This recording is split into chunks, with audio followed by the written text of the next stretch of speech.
তাসফিকের মুখে ভালোবাসার স্বীকারোক্তি শুনে মীরার দুচোখ বেয়ে টপ টপ করে অশ্রুবৃন্দ ঝরে পড়তে লাগলো। বুকের ভেতর জমে থাকা অসহায় আর্তনাদ যেন নিঃশব্দে ঠোঁট ছুঁয়ে বেরিয়ে এলো। কেন এমন নিষ্ঠুর মিথ্যে বলছেন তাসফিক ভাইয়া?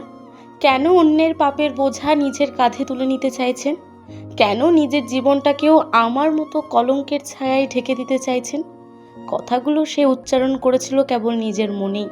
এতটাই ক্ষীণ, এতটাই নিঃশব্দ ছিল সে স্বীকারোক্তি যে উপস্থিত কারও কর্ণগোচর হলো না। শুধু তার নীরব অশ্রুই সাক্ষী হয়ে রইল বুক ভাঙা সেই যন্ত্রণার। তাসফিক বাবা, এসব কি বলছো? তুমি কি ভেবেচিন্তে এই কথাগুলো বলছো? তুমি কি সত্যিই মীরাকে ভালোবাসো, তাকে বিয়ে করতে চাও? মিজানুর হায়দারের কণ্ঠে স্পষ্ট বিস্ময়ের ছাপ। তাসফিক একবার শান্ত দৃষ্টিতে উপস্থিত সবার মুখের দিকে তাকিয়ে দৃঢ় অথচ সংযত কণ্ঠে বলল, জি মামা, আমি সম্পূর্ণ সজ্ঞানে এবং ভেবেচিন্তেই বলছি। আমি মীরাকে বিয়ে করতে চাই। আমার মনের কথা আপনাদের সামনে প্রকাশ করেছি। এখন সিদ্ধান্ত সম্পূর্ণ আপনাদের। তাসফিকের কথায় মুহূর্তেই পুরো ঘর নিস্তব্ধ হয়ে গেল। যেন কেউ বিশ্বাস করতে পারছিল না এমন একটি প্রস্তাব তার মুখ থেকে আসতে পারে। সবচেয়ে অবাক হয়েছে তামিম। একবার মীরার দিকে তাকাচ্ছে তো একবার তাসফিকের দিকে। ও কিছুই বুঝতে পারছে না কি হচ্ছে। ফাইমা বেগম তো প্রায় হতবাক। তার মনের ভেতর একের পর এক প্রশ্নের ঝড় উঠতে লাগলো। তাসফিক মীরাকে ভালোবাসে? তাহলে কি এতদিন ধরে ওরা সবার অগোচরে প্রেমের সম্পর্কে জড়িয়েছিল? রাগ, অপমান আর ভুল ধারণার তীব্র ঝড়ে তিনি নিজের সংযম হারিয়ে ফেললেন। এক মুহূর্ত দেরি না করে দ্রুত মীরার সামনে গিয়ে দাঁড়ালেন। কেউ কিছু বুঝে ওঠার আগে সপাটে একের পর এক চড় বসিয়ে গেলেন মেয়ের গালে। ছি, এতটুকু লজ্জা করলো না তোর? নিজের কাজিনের সঙ্গে প্রেমের সম্পর্কে জড়িয়েছিস? এই শিক্ষা দিয়েছি তোকে? আজ তোকে আমি। কথা শেষ না করেই আবারও গায়ে হাত তুললেন তিনি। মীরা নির্বাক হয়ে দাঁড়িয়ে রইল। অপমান আর আঘাতে তার চোখ বেয়ে টপ টপ করে অশ্রু গড়িয়ে পড়ছে। অথচ নিজের নির্দোষিতার পক্ষে একটি শব্দ যেন তার ঠোঁট পেরিয়ে বেরোতে চাইছে না। ঠিক সেই মুহূর্তেই সায়রা বেগম দ্রুত এগিয়ে এসে ফাইমা বেগমের হাত শক্ত করে চেপে ধরলেন এবং তাকে সরিয়ে দিলেন। তার চোখে মুখে ক্ষোভের আগুন জ্বলছে। তোর এত বড় সাহস হলো কি করে ফাইমা? আমার চোখের সামনে আমার মেয়ের গায়ে হাত তুলেছিস? তাসফিক এক পা এগিয়ে এসে শান্ত অথচ দৃঢ় কণ্ঠে বলল, মামি, তুমি ওকে মারছো কেন? ওর তো কোনো দোষই নেই। ফাইমা বেগম যেন আর নিজেকে সংযত রাখতে পারলেন না। ক্ষোভে তার পুরো শরীর কাঁপছে। রাগে, অপমানে, অভিমানে কাঁপা কণ্ঠে বলে উঠলেন, মারবো না তো কি? পুজো করব? নিজের ফুফাতো ভাইয়ের সঙ্গে বিয়ে করবে? ছি, সমাজের মানুষের সামনে মুখ দেখাতেও লজ্জা লাগবে। তাসফিক একটু বিচলিত হলো না, বরং আগের চেয়ে দৃঢ় স্বরে বলল, সমাজ? সেই সমাজের ধার আমি তাসফিক ধারি না মামি। ভালোবাসা কোনো অপরাধ নয়। আর তুমিই তো সেদিন তামিম ভাইয়াকে বলেছিলে যেহেতু সে বিয়ে করে ফেলেছে তাই তাকে মেনে নেওয়াই উচিত। তাহলে আজ আমাদের বেলায় এই ভিন্ন বিচার কেন? আমি তো কোনো লুকোচুরি করছি না। সবার সামনে সম্মানের সঙ্গে মীরাকে বিয়ে করতে চাই। এতে আপত্তির কারণটা ঠিক কোথায় বলবে আমায়? ফাইমা বেগম গভীর শ্বাস নিলেন। চোখে মুখে কঠোরতার ছাপ আরও স্পষ্ট হয়ে উঠল। কারণ আছে। তোমাদের বিয়ে হলে সমাজ আঙুল তুলবে এই হায়দার পরিবারের দিকে। তোমরা সম্পর্ক করে থাকো বা নাই থাকো, মানুষ বলবে নিশ্চয়ই আগে থেকে ওদের মধ্যে কিছু ছিল, তাই কাজিনকে বিয়ে করেছে। আমি আমার মেয়ের বিয়ে তোমার সঙ্গে দেব না, অন্য কোথাও দেব। এটাই আমার শেষ কথা। স্ত্রীর এমন অনড় অবস্থান দেখে এতক্ষণ নীরব থাকা এহসান সাহেব আর চুপ করে থাকতে পারলেন না। কণ্ঠে কঠোরতা এনে বললেন, ফাইমা, তুমি এসব কি বলছো? তুমি একজন শিক্ষিত মানুষ হয়েও সমাজের কথাকেই এত বড় করে দেখছো? মানুষ কি বলবে সেটাই কি সব? নিজের সন্তানের সুখ দুঃখের মূল্য কি একবারও ভেবে দেখবে না? আর একটা কথা আমি স্পষ্ট ভাষায় জানিয়ে দিতে চাই, আমার কিংবা বড় ভাইজানের কারোরই তাসফিককে জামাই হিসেবে মেনে নিতে কোনো আপত্তি নেই। বরং আমি বিশ্বাস করি যে ছেলেটা আজ সবার সামনে মাথা উঁচু করে মীরাকে নিজের জীবনের সঙ্গিনী হিসেবে স্বীকার করেছে, সে আমার মেয়েকে সম্মান আর নিরাপত্তা দিতেই জানবে। এসব তুমি কি বলছো? একবার ভেবেচিন্তে বলছো তো? আর কি বা বলবো? নিজের পেটের মেয়েই আজ এমন বিশ্বাসঘাতকতা করে বসলো। কথাগুলো বলতে বলতে ফাইমা বেগমের কণ্ঠ রুদ্ধ হয়ে এলো। ক্ষোভ, অপমান আর অভিমানের তার চোখ মুখ কঠিন হয়ে উঠেছে। তখনই তাসফিকের মা তন্ময়া ধীর পায়ে এগিয়ে এসে শান্ত স্বরে বললেন, ছোট ভাবি, তুমি এতটা রিয়েক্ট করছো কেন? তাসফিক আর মীরা দুজনেই তো এখন প্রাপ্তবয়স্ক। জীবনের এত বড় সিদ্ধান্তে তাদের মতামতকেই তো আমাদের সবচেয়ে বেশি গুরুত্ব দেওয়া উচিত। আর বলো তো, তাসফিককে অযোগ্য ভাবার কারণটা কি? 10 বছর দেশের বাইরে থেকে উচ্চশিক্ষা সম্পূর্ণ করে এসেছে, দেশের বাইরে ভালো জব করছে। আমাদের পারিবারিক শিক্ষা, মূল্যবোধ, সামাজিক অবস্থান সবকিছুই তো তোমাদের জানা। সবচেয়ে বড় কথা, তাসফিক কেমন ছেলে সেটাও কি তোমার অজানা? ফাইমা বেগম তীক্ষ্ণ দৃষ্টিতে তনয়ের দিকে তাকিয়ে দৃঢ় কণ্ঠে বললেন, না, আমি কিছুই জানতে চাই না, আমার জানার প্রয়োজনও নেই। তোমার ছেলে 10টা বছর বিদেশে থেকেছে, বিদেশি কালচারের মধ্যেই বড় হয়েছে। সেই পরিবেশে মানুষ হওয়া ছেলের হাতে আমি আমার মেয়েকে তুলে দিতে পারবো না। না, কখনো না। এই বিয়েতে আমার কোনো মত নেই। তোমরা যা ইচ্ছে করো, কিন্তু আমার সম্মতি পাবে না। ঘরের বাতাস যেন আরো ভারী হয়ে উঠল। কেউ কারোর দিকে তাকিয়ে কথা বলার সাহস পাচ্ছিল না। নীরবতা ভাঙলেন বড় মামা। গম্ভীর অথচ সংযত কণ্ঠে তিনি বললেন, দেখো তাসফিক, তোমার ব্যাপারে আমাদের কোনো আপত্তি নেই। ছেলে হিসেবে তুমি নিঃসন্দেহে যোগ্য, কিন্তু মীরার তো এখনো পড়াশোনা শেষ হয়নি, সবে বিশ্ববিদ্যালয়ে ভর্তি হয়েছে, সামনে ওর পুরো কেরিয়ার পড়ে আছে। আমার মনে হয় আপাতত আংটি বদল বা বাগদান হয়ে থাকুক, সময় হলে পরে বিয়েটা না হয় ধুমধাম করে হবে। কিন্তু তাসফিক যেন নিজের সিদ্ধান্তে অটল। সে এক পা এগিয়ে এসে বিনীত অথচ দৃঢ় কণ্ঠে বলল, না বড় মামা, আমি চাই আজই মীরাকে বিয়ে করতে। আর ওর পড়াশোনা নিয়ে আপনারা একদম চিন্তা করবেন না। বিয়ের পরও মীরা তার পড়াশোনা আগের মতোই চালিয়ে যাবে। আমাদের বাসা থেকে ভার্সিটি খুব কাছেই, তাই কোনো ধরনের অসুবিধা হবে না। প্লিজ বড় মামা, আমি আপনাকে অনুরোধ করছি, আমার এই একটাই চাওয়া। তামিম যেন কিছু বলতে উদ্যত হয়েছিল, কিন্তু তার ঠোঁট ফাঁক হওয়ার আগেই তাসফিকের দৃঢ় শীতল কণ্ঠ ঘর জুড়ে প্রতিধ্বনিত হলো। বড়দের কথার মাঝে ছোটদের হস্তক্ষেপ বেমানান, আর এই মুহূর্তে কারো কোনো বক্তব্য শোনার আগ্রহ আমার নেই। তাসফিকের কণ্ঠে এমন এক অটল কঠোরতা ছিল যে তামিম আর একটি শব্দ উচ্চারণ করতে পারল না। অপমান আর অভিমানের ভারে মুখটি মলিন হয়ে গেল তার। নিঃশব্দে মাথা নিচু করে সেখান থেকে সরে গেল সে। অন্যদিকে মীরার অবস্থা ছিল সম্পূর্ণ ভেঙে পড়া এক মানুষের মতো। অজরে কেঁদে চলেছে সে, কান্নার দমকে বারবার শরীর কেঁপে উঠছে। সায়রা তাকে সোফায় বসিয়ে বুকে জড়িয়ে আগলে রেখেছে, বারবার মাথায় হাত বুলিয়ে শান্ত করার ব্যর্থ চেষ্টা করছে। চারিদিকে কিছুক্ষণ নেমে এলো এক ভারী নীরবতা।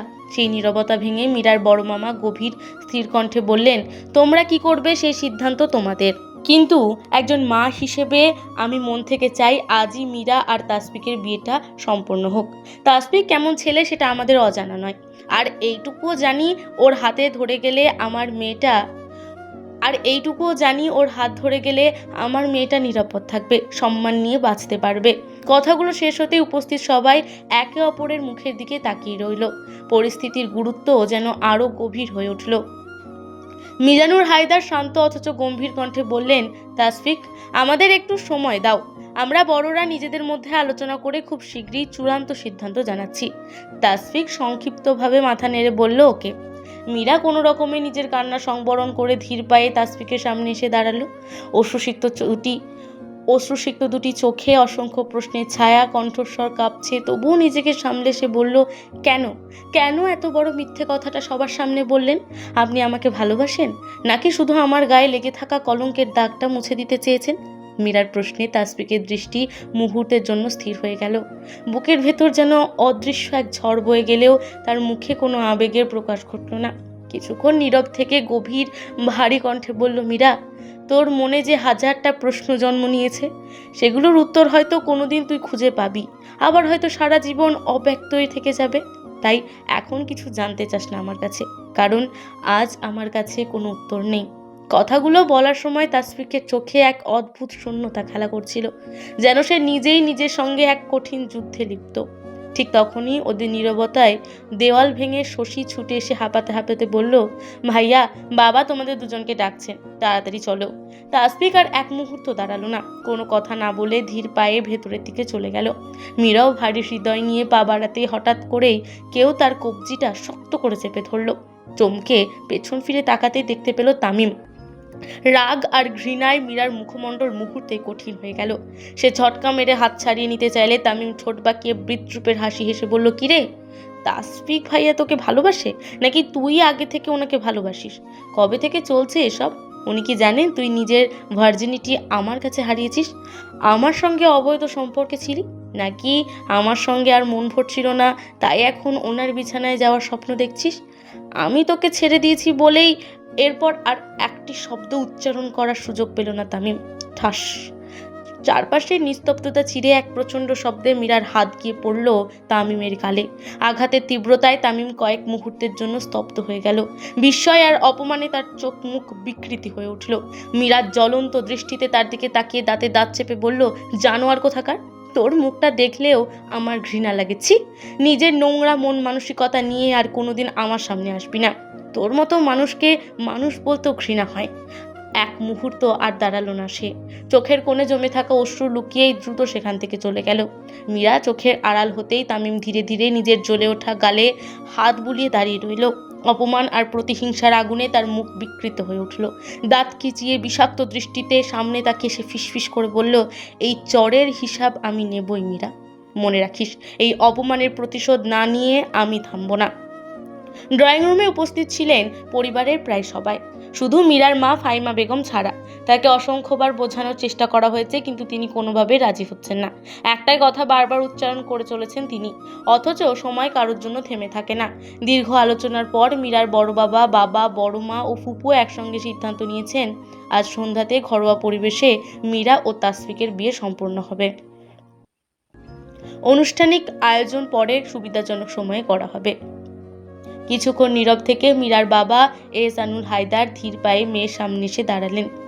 তার কণ্ঠে ছিল এক অদ্ভুত কোমলতা, যার ভেতরে লুকিয়ে ছিল হাজারো অপ্রকাশিত ব্যথা। মামুনি, তুই এই বিয়েতে রাজি তো? তোর যদি কোনো মতামত থাকে নিঃসংকোচে বল, আমরা আমাদের সিদ্ধান্ত বদলে দেব। তোর ইচ্ছার বিরুদ্ধে আমি কোনো সিদ্ধান্ত নিতে চাই না। বাবার প্রশ্ন শুনে মীরার বুকের ভেতরটা যেন মোচড় দিয়ে উঠল। শ্বাস নিতে কষ্ট হচ্ছিল তার। মনে হচ্ছিল বুকের ভেতর জমে থাকা সমস্ত যন্ত্রণা একসঙ্গে তাকে চেপে ধরেছে। যদি তার গর্ভে সেই নরপিশাচের অনাকাঙ্ক্ষিত সন্তানটা না থাকতো, তবে কোনোদিনই সে তাসফিকের জীবন নিজের জীবনের সঙ্গে জড়াতে দিত না। তাসফিক সবসময়ই একজন সৎ, ভদ্র ও নিষ্কলঙ্ক মানুষ ছিল। তার মতো একজন মানুষের জীবনে নিজের কলঙ্কের ছায়া ফেলতে চায়নি মীরা। কিন্তু নিজের গর্ভে বেড়ে ওঠা নিষ্পাপ প্রাণটির ভবিষ্যতের কথা ভাবলেই সমস্ত যুক্তি, সমস্ত ইচ্ছা শক্তি অসহায় হয়ে পড়ে। নিজের স্বপ্ন, নিজের সুখ সবকিছু বিসর্জন দিয়েও আজ তাকে এই নির্মম সিদ্ধান্ত মেনে নিতেই হবে। মীরা মাথা নিচু করে নিশ্চুপ দাঁড়িয়ে রইল। এহসানুল হায়দার আবারও মমতা ভরা কণ্ঠে বললেন, মামুনি, চুপ করে আছিস কেন? নিজের মতটা বল মা। তুই এই বিয়েতে রাজি কিনা সেটা জানা আমার খুব দরকার, কারণ বাবা তোকে ভীষণ ভালোবাসে। তোর চোখের এক ফোঁটা কষ্টও আমি সহ্য করতে পারি না। তুই যার সঙ্গে সুখে থাকবি আমি কথা দিচ্ছি তোকে তার হাতেই তুলে দেব। ব্যক্তিগতভাবে তাসফিককে আমার খুব পছন্দ, কিন্তু শেষ সিদ্ধান্তটা তোর। তুই যা বলবি সেটাই হবে। বাবার কণ্ঠের শেষ শব্দগুলো যেন মীরার হৃদয়ে গিয়ে বিদ্ধ হলো। সে ধীরে ধীরে মুখ তুলে বাবার দিকে তাকালো। এহসানুল হায়দারের দু চোখ টলমল করছে। চোখের কোণে জমে থাকা অশ্রু তিনি বারবার আড়াল করার চেষ্টা করছেন, অথচ একজন বাবার অসহায়ত্ব কোনোভাবেই লুকিয়ে রাখা যায় না। মীরা কিছুক্ষণ নির্বাক দৃষ্টিতে বাবার মুখের দিকে তাকিয়ে রইল। তারপর ধীরে ধীরে চোখ দুটো বন্ধ করে নিজের বুকের ভেতরকার আর্তনাদকে গিলে ফেলল। কাঁপা কণ্ঠে ফিসফিস করে বলল, বাবা, তুমি যদি রাজি থাকো তাহলে এই বিয়েতে আমার কোনো আপত্তি নেই। কথাগুলো উচ্চারণ করতেই যেন নিজের ভেতরের শেষ শক্তিটুকুও ভেঙে পড়ল। বড় মুহূর্তেই মীরা ঝাঁপিয়ে পড়ল বাবার বুকে। বাবা! হাউমাউ করে কান্নায় ভেঙে পড়ল সে। এহসানুল হায়দারও আর নিজেকে সামনে রাখতে পারলেন না। দুই বাহু দিয়ে শক্ত করে আগলে নিলেন নিজের আদরের মেয়েকে। এতদিন বুকের ভেতর লুকিয়ে রাখা সমস্ত অশ্রু যেন একসঙ্গে বেরিয়ে এলো। এই মেয়েটাই ছিল তার চোখের মণি, তার জীবনের সবচেয়ে মূল্যবান সম্পদ। জন্মের পর থেকে কোনোদিন কোনো কিছুর অভাব বুঝতে দেননি। হীরের টুকরোর মতো আগলে রেখেছেন। নিজের সমস্ত সুখ স্বাচ্ছন্দ্য বিসর্জন দিয়ে শুধু মেয়ের মুখের হাসিটুকু অটুট রাখার চেষ্টা করেছেন। আর আজ সেই কলিজার টুকরো মেয়েটিকে আজীবনের জন্য অন্য একজনের হাতে তুলে দিতে হবে, ভাবনাটুকুই যেন তার বুক চিরে দিচ্ছিল। বাবা মেয়ের সেই অশ্রুসিক্ত আলিঙ্গন দেখে ড্রয়িং রুম জুড়ে নেমে এলো এক ভারী নীরবতা। উপস্থিত প্রত্যেকের চোখেই অশ্রুজল হয়ে উঠল। কারণ সেই মুহূর্তে সেখানে শুধু একটি বিয়ের সিদ্ধান্ত নেওয়া হচ্ছিল না, একজন বাবার হৃদয়ের সবচেয়ে প্রিয় অংশটুকু নিঃশব্দে বিদায় নেওয়ার প্রস্তুতি নিচ্ছিল। তনয়া আর স্থির থাকতে পারলেন না। বাবা মেয়ের সেই আবেগ ঘন মুহূর্তের কাছে এসে এহসানুল হায়দারের কাঁধে আশ্বাসের হাত রেখে মৃদু স্বরে বললেন, ছোট ভাইয়া, একদম চিন্তা করো না, মীরা আমার কাছেই ভালো থাকবে। ও তো শুধু তোমাদের মেয়ে নয়, আমারও আরেকটা মেয়ে। ছোটবেলা থেকে কত আদর যত্নে মানুষ করেছি ওকে, আজ থেকে ওর সব দায়িত্ব আমার। তার কণ্ঠে ছিল এক মায়া মাখা দৃঢ়তা, যেন একজন মায়ের নিঃস্বার্থ প্রতিশ্রুতি। তিনি আবার বললেন, বিকেলের মধ্যেই কাজী সাহেব চলে আসবেন, বড় ভাইয়া তাই জানিয়ে দিয়েছেন। তাসফিকও ওর দুই বন্ধুকে নিয়ে বিয়ের কেনাকাটা করতে বেরিয়েছে, আর আমি আর বড় ভাবি মীরার জন্য শাড়ি গয়না কিনে আনলেই সব প্রস্তুতি শেষ হয়ে যাবে। ঠিক সেই মুহূর্তেই ধীর পায়ে সেখানে এসে দাঁড়ালেন সায়রা বেগম। গম্ভীর অথচ শান্ত কণ্ঠে তিনি বললেন, কোথাও যেতে হবে না তনয়া। তনয়া বিস্মিত হয়ে তার দিকে তাকালেন। কেন ভাবি? না গেলে মীরার শাড়ি গহনা এসব আনবো কিভাবে? ছোট ভাবিও তো দরজা বন্ধ করে বসে আছেন। সায়রা বেগম কোনো উত্তর দিলেন না, শুধু বললেন, তুমি একটু দাঁড়াও, আমি আসছি। কিছুক্ষণ পর তিনি ফিরে এলেন, তার হাতে ছিল দুটো বড় শপিং ব্যাগ। সবার দৃষ্টি একসঙ্গে গিয়ে থামলো সেই ব্যাগ দুটির ওপর। ব্যাগগুলো তনয়ার হাতে তুলে দিয়ে সায়রা বেগম ধীরে ধীরে বললেন, মীরার জন্য। আজ থেকে 2 বছর আগে আমি বিয়ের শাড়ি আর কিছু গহনা গড়িয়ে রেখেছিলাম। আমার খুব ইচ্ছে ছিল এই শাড়িটাই পরিয়ে আমার ছেলের। বাকিটুকু আর উচ্চারণ করতে পারলেন না তিনি। গলাটা হঠাৎ করেই ভারী হয়ে এলো, চোখের কোণে জমে উঠল না বলা স্বপ্নের অশ্রু। 2 বছর ধরে বুকের গভীরে যত্ন করে লালন করা একটি স্বপ্ন নিয়তির নির্মম পরিহাসে আজ অন্য এক পরিণতির সামনে এসে নিঃশব্দে ভেঙে পড়ল। তনয়া উদ্বিগ্ন হয়ে এগিয়ে এসে বললেন, কি হলো ভাবি? কথা বলতে বলতে হঠাৎ থেমে গেল কেন? সায়রা বেগম তড়িঘড়ি চোখের জল মুছে এক চিলতে হাসি ফুটিয়ে বললেন, না কিছু না, পুরনো কিছু কথা মনে পড়ে গিয়েছিল। তারপর ব্যাগ দুটির দিকে তাকিয়ে শান্ত স্বরে বললেন, তুমি মীরাকে নিয়ে যাও, এই শাড়ি আর গয়নাগুলো পরিয়ে খুব সুন্দর করে সাজিয়ে দাও। মনে হচ্ছে কাজী সাহেবও চলে এসেছেন। কথাগুলো বললেও তার বুকের ভেতরে তখনও নিঃশব্দে কাঁদছিল।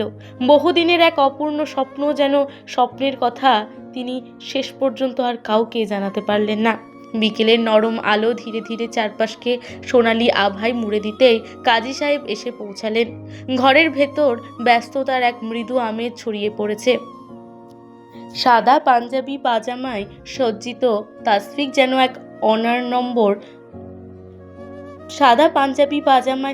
তাসফিক যেন এক অনার নম্বর সৌন্দর্যের প্রতিমূর্তি। মুখ জুড়ে প্রশান্তির ছাপ, অথচ চোখের গভীরে লুকিয়ে আছে এক অদম্য দৃঢ়তা। আজ তাকে অস্বাভাবিক রকমের সুদর্শন লাগছে। ড্রয়িং রুমে ছোটরা আনন্দে ছুটোছুটি করছে, তাদের হাসির কোলাহলে চারপাশ মুখরিত। অন্যদিকে তাসফিকের বন্ধুরা একসঙ্গে বসে আড্ডায় মেতে উঠেছে। হাসি, ঠাট্টা, খুনসুটি আর উৎসবের উচ্ছ্বাসে বাড়ির প্রতিটি কোণ যেন প্রাণ ফিরে পেয়েছে। এইদিকে পার্লারের মেয়েরা নিপুণ হাতে মীরাকে লাল শাড়িতে সাজিয়ে তুলেছে। কপালে ছোট্ট টিপ, কপাল জুড়ে টিকলি, গলায় অলংকার, সব মিলিয়ে তাকে যেন স্বর্গ থেকে নেমে আসা কোনো অপ্সরীর মতো লাগছে।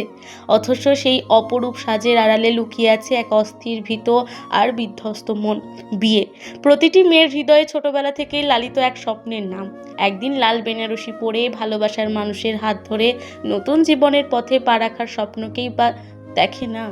মীরাও দেখেছিল, সেও ভেবেছিল একদিন কনের সাজে সেজে দাঁড়াবে তার প্রিয় মানুষটির সামনে, আর সেই মানুষটির চোখে নিজের জন্য সীমাহীন ভালোবাসা দেখতে পাবে।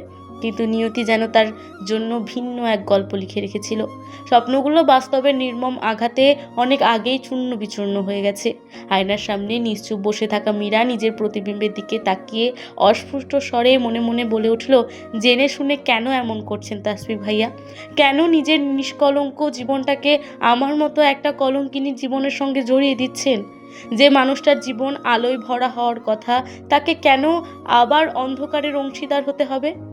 কথাগুলো শুধু তার হৃদয়ের গহীনেই প্রতিধ্বনিত হলো, ঠোঁট নড়ল না। চোখের কোণ বেয়ে নীরবে গড়িয়ে পড়ল দুফোঁটা অশ্রু। বাইরে উৎসবের উল্লাস, আর ভেতরে এক নিঃশব্দ ঝড়। দুটো যেন পাশাপাশি চলতে থাকলো।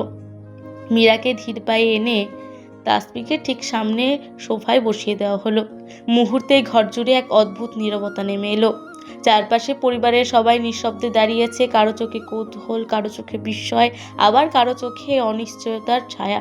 তাসফিক একবার নিঃশব্দে মীরার দিকে তাকালো। লাল বেনারসি বরং কনের সাজে সজ্জিত মেয়েটিকে আজ যেন অন্যরকম লাগছে, অপার্থিব সুন্দর, নির্মল, শান্ত। কয়েক মুহূর্তের জন্য তার দৃষ্টি মীরার মুখে স্থির হয়ে রইল। মনে হলো এই সৌন্দর্যের প্রশংসায় হাজারো শব্দও যেন অপ্রতুল। তবুও সেই অনুভূতিগুলো ঠোঁট পর্যন্ত এসে আর উচ্চারিত হলো না। নিঃশব্দেই সে দৃষ্টি সরিয়ে নিল। অন্যদিকে ঠিক পাশেই দাঁড়িয়ে থাকা তামিমের বুকের ভেতর যেন ক্রোধের দাবানল জ্বলে উঠল। মুঠোবদ্ধ হাত কাঁপছে, চোয়াল শক্ত হয়ে আছে, কিছুই যেন তার মাথায় ঢুকছে না। একটাই প্রশ্ন বারবার তাকে তাড়িয়ে বেড়াচ্ছে, তাসফিক ভাইয়া কি সত্যিই মীরা আর আমার সম্পর্কের কথা জানেন? জানেন সেই অনাগত সন্তানের কথাও? না, যদি জানতেন তবে কি এত সহজে এই বিয়েতে রাজি হতেন? কখনোই না। সবকিছু জেনে থাকলে নিশ্চয় এতক্ষণে সবার সামনে সত্যিটা প্রকাশ করে দিতেন। এই নীরবতা, এই স্বাভাবিক আচরণ সবই যেন প্রমাণ করছে তিনি এখনো কিছুই জানেন না। ঠিক তখনই কাজী সাহেব গম্ভীর কণ্ঠে কাবিননামা খুলে বিয়ের আনুষ্ঠানিকতা শুরু করলেন। হায়দার বাড়ির ছোট ছেলে এহসানুল হায়দারের জ্যেষ্ঠ কন্যা তাসফিয়া হায়দার মীরার সঙ্গে তোফায়েল মুর্তজা আনানের একমাত্র পুত্র মর্তুজা আনান তাসফিকের 10 লক্ষ টাকা দেনমোহর ধার্য করিয়া বিবাহের প্রস্তাব প্রদান করা হইল। কন্যাপক্ষ, আপনি যদি এই বিবাহে স্বেচ্ছায় সম্মত থাকেন তবে বলুন কবুল। কাজী সাহেবের প্রত্যেকটা শেষ শব্দটি ঘরের নিস্তব্ধ বাতাসে প্রতিধ্বনিত হতেই যেন সময় থমকে দাঁড়ালো। সবাই নিঃশ্বাস বন্ধ করে মীরার দিকে তাকিয়ে রইল। কোণের ঘোমটার আড়ালে তার দুটি চোখ অশ্রুতে টলমল করছে। বুকের ভেতর যেন একসঙ্গে শত ঝড়ের তাণ্ডব বয়ে যাচ্ছে। ঠোঁট দুটো কাঁপছে, অথচ শব্দ বের হচ্ছে না। মনে হচ্ছে একটি মাত্র শব্দ কবুল উচ্চারণ করলেই তার জীবনের সমস্ত পরিচয়, সমস্ত অতীত আর সমস্ত যন্ত্রণা এক নতুন অধ্যায়ে প্রবেশ করবে। মীরা একবার ধীরে চোখ তুলে তাসফিকের দিকে তাকালো। তাসফিকের মুখে ছিল না কোনো তাড়াহুড়ো, না কোনো চাপ কিংবা অস্থিরতা। তার দৃষ্টিতে ছিল কেবল একরাশ নিশ্চিন্ত আশ্বাস, যেন নীরব ভাষায় বলছে, ভয় পাস না, আজ থেকে তোর প্রতিটি ঝড়ের দায় আমার। সেই নিশ্চুপ আশ্বাসই যেন মীরার কাঁপতে থাকা হৃদয়ে সামান্য সাহস জোগালো। সে চোখ বুজে গভীর একটা শ্বাস নিল, তারপর অশ্রুসিক্ত কণ্ঠে প্রবল আবেগকে সংযত করার চেষ্টা করে ধীরে ধীরে উচ্চারণ করলো, কবুল, কবুল, কবুল। আর সঙ্গে সঙ্গে সবাই আলহামদুলিল্লাহ বলে উঠল। চারপাশ মুখরিত হয়ে উঠল। কবুল শব্দটা তামিমের কর্ণগোচর হতেই চারপাশে নিস্তব্ধতা যেন আরও কয়েক মুহূর্তের জন্য গভীর হয়ে উঠল। আর সেই নীরবতার মাঝেই তামিমের বুকের ভেতর জমে থাকা ক্ষোভ, অপমান আর অসহায়তা আরও তীব্র হয়ে জ্বলে উঠল। তার মনে হচ্ছিল এই একটি শব্দ যেন তার সমস্ত পরিকল্পনা, সমস্ত স্বপ্নকে মুহূর্তেই ভস্ম করে দিল। সবাই রেসপন্স করবেন প্লিজ, আর কেমন হয়েছে কমেন্ট করে বলুন।